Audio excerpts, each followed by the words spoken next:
Hi, I'm here to talk about socialization and informal and formal learning environments. And if you turn in your text to page 55, socialization is defined as the process by which an individual becomes a member of a particular culture and takes on its values, beliefs, and other behaviors in order to function within it. So it's what's the social norm in your culture, what's accepted in your culture is what socialization is meaning to me. If you turn to page 70, it will start talking about informal learning, and informal learning is generally picked up by means of observation and imitation. So the child is observing things around their family, their close friends. They're picking up things about around people who are the closest within them. So right now I have a 3-year-old, and she's picking up everything I say, everything I do. She's imitating me like crazy.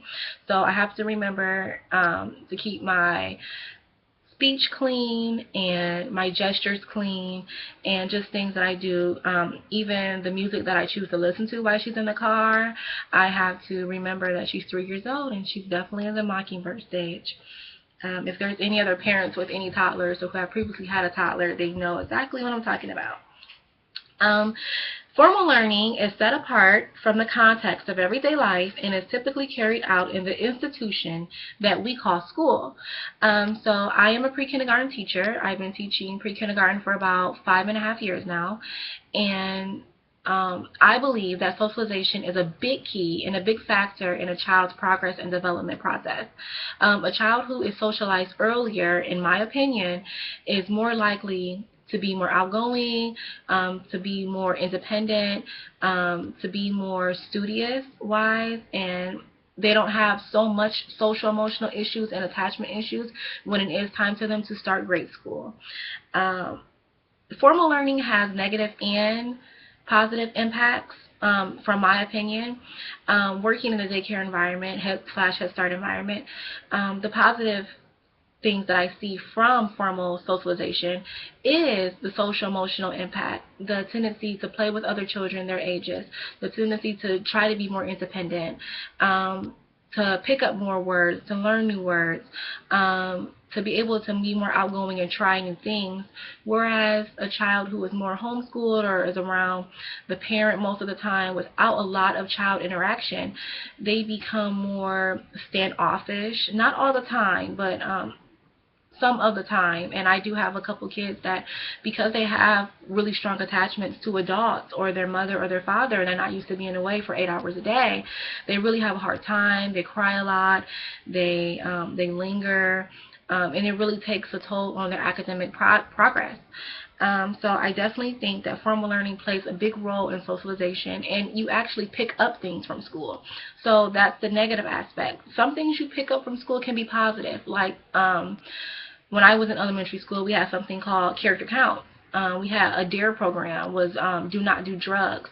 The character counts program was about trusting others, being honest, caring for other people, thinking about someone else's feelings or someone else's point of views besides your own.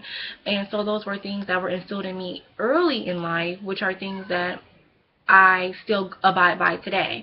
But negative aspects you can see, just for example, I work in daycare, and some children, they do fine. They don't pick up anything else from other kids, but sometimes you have kids who come from different cultural backgrounds, different ways of life, and they come and they might use profanity.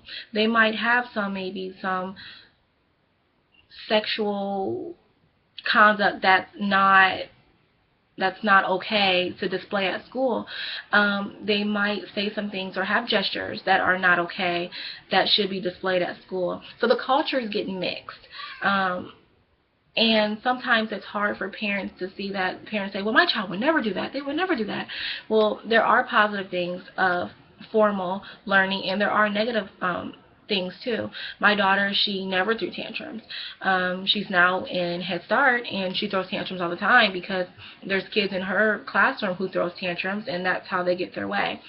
So formal learning has negative and positive aspects, just like informal learning. So you can make both of them positive, but you have to remember that when there's a positive, there also can be a negative. So where we socialize ourselves, where we socialize our children, definitely has an impact on their life in the future. So I just want to leave with this question.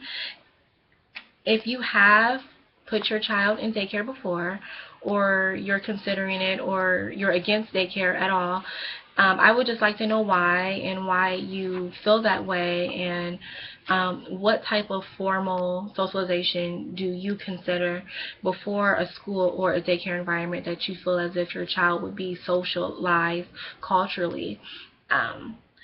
So thank you, and this is my presentation on socialization, informal and formal learning environments. Thank you.